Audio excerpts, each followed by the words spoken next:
नमस्कार मित्रांनो, ओनली वर्दी या चॅनलवर आपलं स्वागत आहे। तर मित्रांनो, आपण या व्हिडिओमध्ये फक्त 2 गणितं पाहणार आहे आणि टॉपिकचं नाव आपलं मध्यम प्रमाणपद।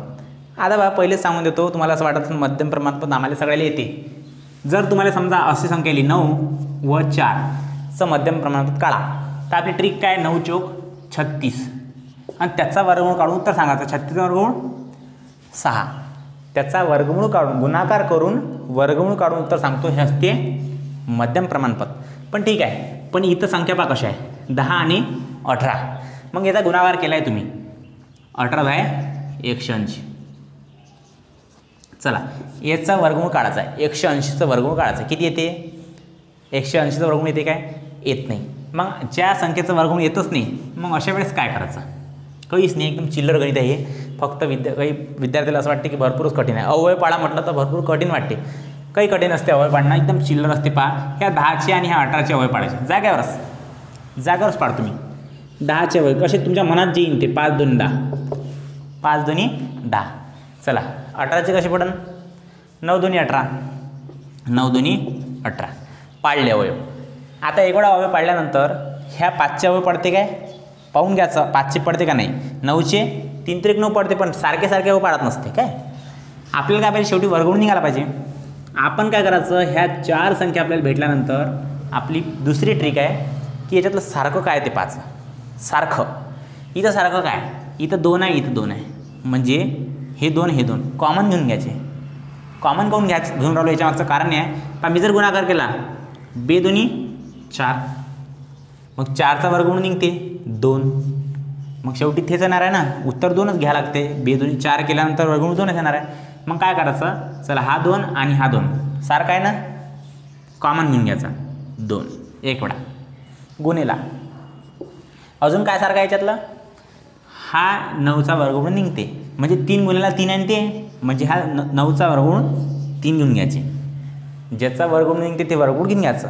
याचाही वर्गमूळ निघत होता पहा, 2 2 4 आणि 4चा वर्गमूळ 2 घेतला, 9चा वर्गमूळ 3। चला, आता म्हणजे हे 9 घेतल्यासारखेच आपण, 9चा वर्गमूळ 3, 2 2 4चा वर्गमूळ 2।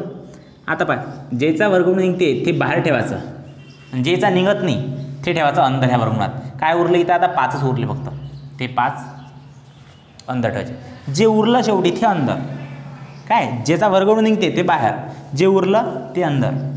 चला, 2 3 6 वर्गमूळच्या बाहेर आहे तर बाहेरच राहील, आतमध्ये 5 आहे 5, हे उत्तर येईल त्याचं, 6 वर्गमूळात 5।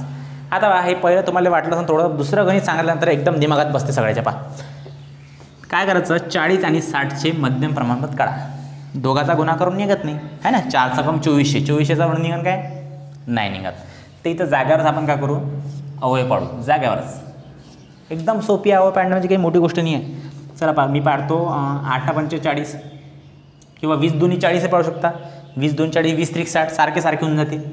चला, 20 2 40, 20 3 60। शक्यतो एका पाड्यात येतं संतलंच चांगलं, एकदम सोपी जाते। 20 2 40, 20 3 60 म्हणजे बा 20 20 सारखे आले नाही तर, म्हणजे कॉमन एक वेळा 20 घेऊन घेता येते। आता बा एक वेळा अवयव पाडले, मी तुम्हाला म्हटलं होतं 5 2 10, 9 2 18, या 5चे अवयव पडत नव्हते, पाडले नाही। इथं पहा 20चे अवयव पडते काय, पडते 20चे अवयव। इथं पहा, ह्या 20चे अवयव पडते, 4 5 20, हे 2 ह्या 2चे पडत नाही, जसं तसे लिहून घ्यायचे 2। चला, ह्या 20चे अवयव पाडा, 4 5 20 आणि हे 3 जसं तसे। अवयव पडत असं पाडल्यानंतर डबल पाडायचे अवयव पडत, 20चे अवयव पडत नाही, 4 5 20, हे 2 जसं तसे। ह्या 20चे पडते, 4 5 20, हा 3 जसं तसा। चला, आता सारखं घ्यायचं आपल्याला। आता पडते काय 4चे, 2 2 4 सारखाच अवयव पडला, तो पाडसा नाही तुम्ही जबरदस्ती। 2 2 4 सारखाच पडला, तो सारखा थोडी पाडायचा आपल्याला। चला, सारखे कॉमन बाहेर ठेवतो मी आणि जे उरलं ते अंदर। सारखा इथं 4 हे 4, म्हणजे एक वेळा 4 लिहितो गुणिला। अजून काय सारखं 5, हा 5 हा 5, म्हणजे एक वेळा लिहून घेतो 5 गुणिला। अजून काय सारखं 3 आणि 2, सारखं काहीच नाही। आता सारखं काहीच नाही, जे सारखं नाही आहे ते अंदर जाऊ द्यायचं। काय उरलं 2 आणि हे 3, 2 3 6। चला, काय आलं 4 5 20 वर्गमुळात 6, म्हणजे उत्तर आलं 20 वर्गमुळात 6। हे उत्तर आहे दुसऱ्या नंबरचं गणित आपलं। 2 नंबरचं गणित होतं हे, 1 नंबरचं। जर व्हिडिओ आवडला व्हिडिओ लाईक करा, चॅनलवर नवीन असाल तर सबस्क्राईब करून ठेवा आणि पहा काय करा माहिती आहे काय, एक वेळा आणखी व्हिडिओ मागे घ्या, तुम्ही शांततेने पहा, थांबू पहा, शांततेने पहा. आणि आणखी तुम्हाला जर वाटत असेल की गणित पाहिजे असेल ह्या टॉपिकवर तर कमेंट करा. धन्यवाद.